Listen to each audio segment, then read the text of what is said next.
and I'm finally home. Thanks to the mother for taking me and everything else basically. So yeah, she's been with me for the last 24 hours, bless her.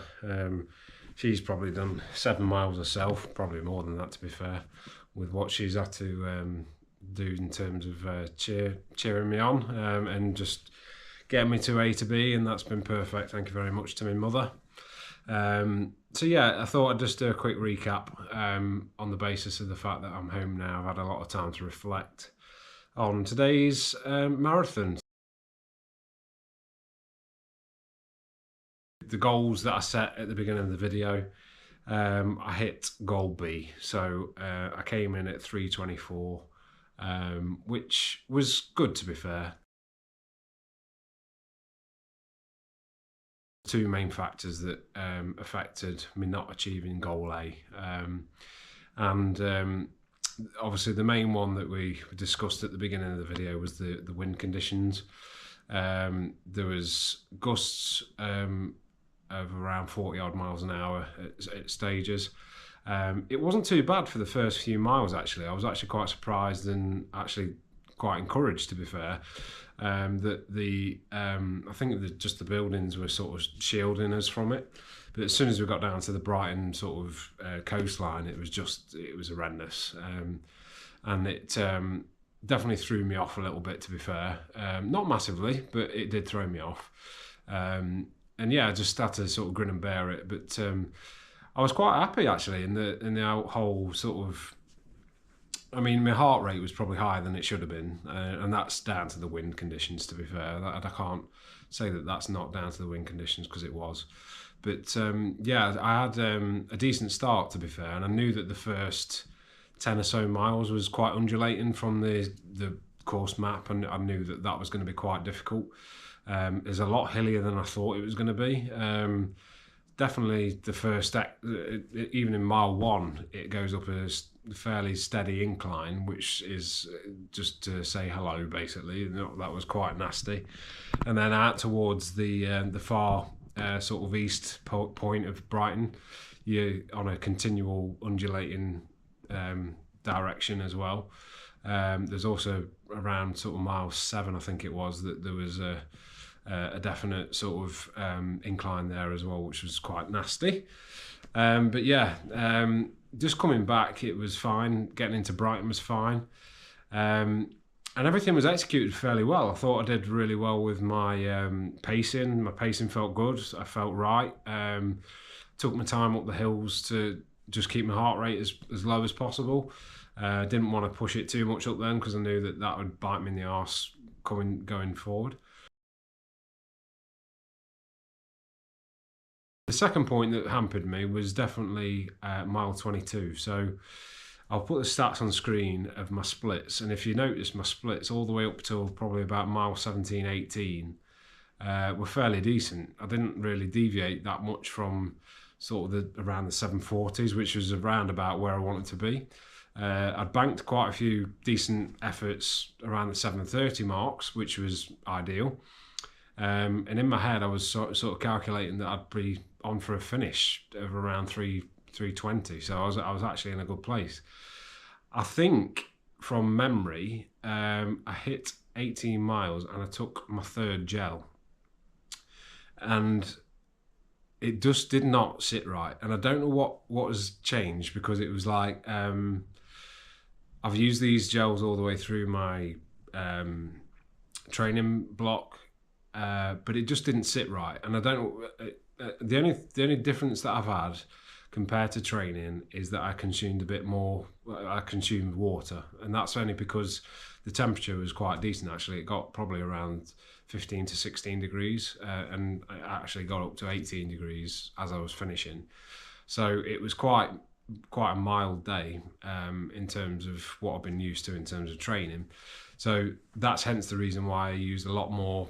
I utilised the sort of water situation as much as I possibly could do. But yeah, mile 18 was sort of a pivotal turning point for me, and I was like, is this the point where I need to dig in? And it was definitely getting harder.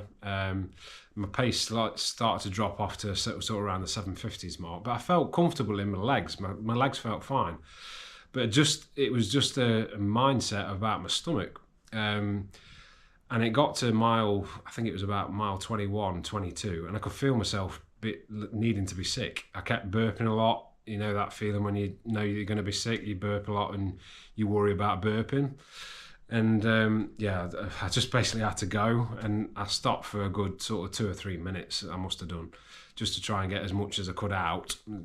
Graphic, I know, but that was the situation I was in, and I didn't feel great after it, to be honest. And this is the fortunate thing about the marathon that I've just had, is that there was actually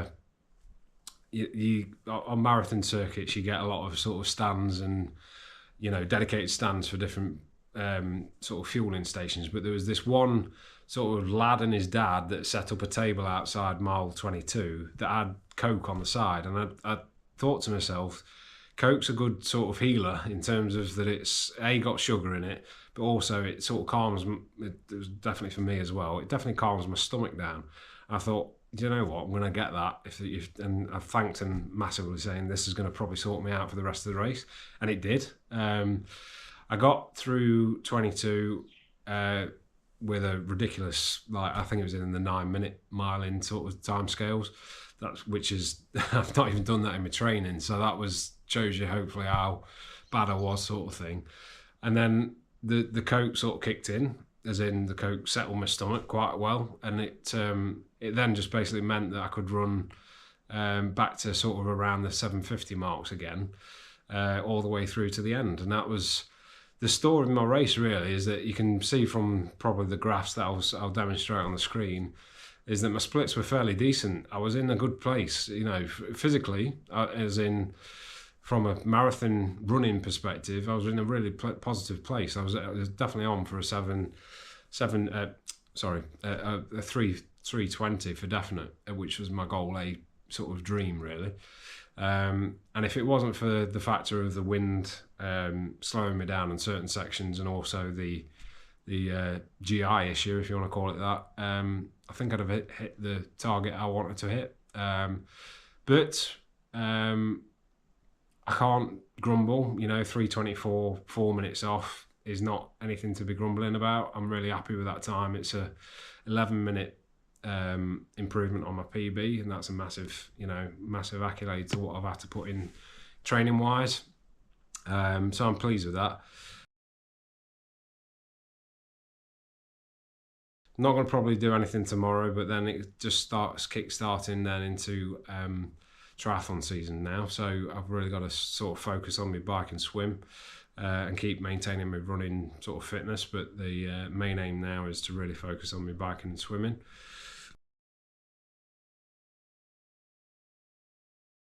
Give a good shout out as well to Nathan Ball.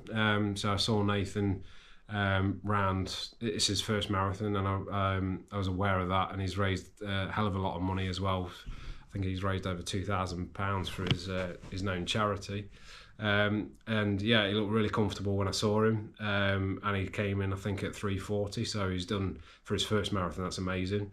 So well done to Nathan on that. And also just about Brighton Marathon itself, I just wanted to touch on that before I depart this video. But I was stunned by the place. That Brighton's a beautiful, beautiful city. But the crowds were just immense. I mean, there were in some places like 4 or 5 deep. It was incredible in terms of the turnout. I just don't think the course and the conditions obviously played a major factor in it, but the course itself was quite hot and cold, if you like, and it's like you didn't get obviously in the far east section, if you like, of the course. You didn't get much support around there, so it was quite lonely out there in terms of what you had to do around that part, and that was probably the windiest section of it as well. But there's just something that I didn't quite engage with about that particular marathon. I know that my mindset was not probably the best in terms of I knew that the weather was going to be a factor.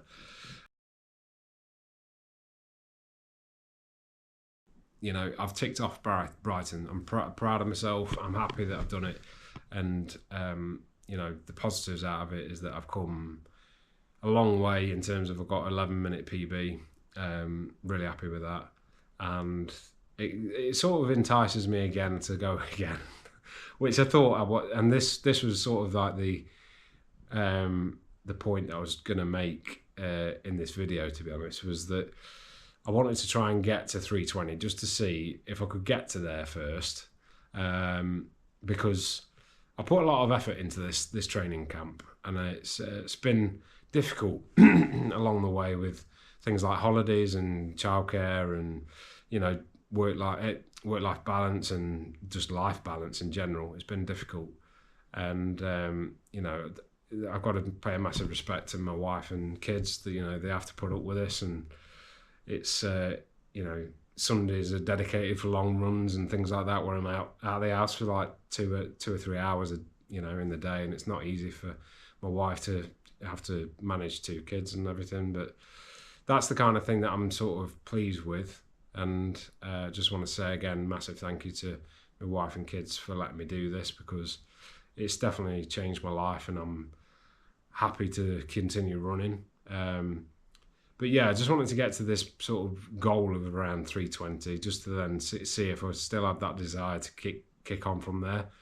And with the 2 factors that I've mentioned in the video, I think that's probably enticed me a little bit to say, yeah, let's see if I can get a little more. Let's see if I can get a little bit more out of this body for another marathon, basically. And whether that's going to be at the end of this year or next year, I'm not quite sure yet. But it's yeah, it's something I enjoy, and you know, you got to do the things you enjoy, don't you? Basically, so. Yeah, I'm going to sign off there. Thank you very much, guys, for watching. And next stop, Outlaw Half. No rest for the wicked. 6 weeks' time, 6 weeks today. So thanks a lot, guys, and appreciate all your efforts for watching these hopefully not too boring videos. So thanks again, guys. I'll see you on the next one.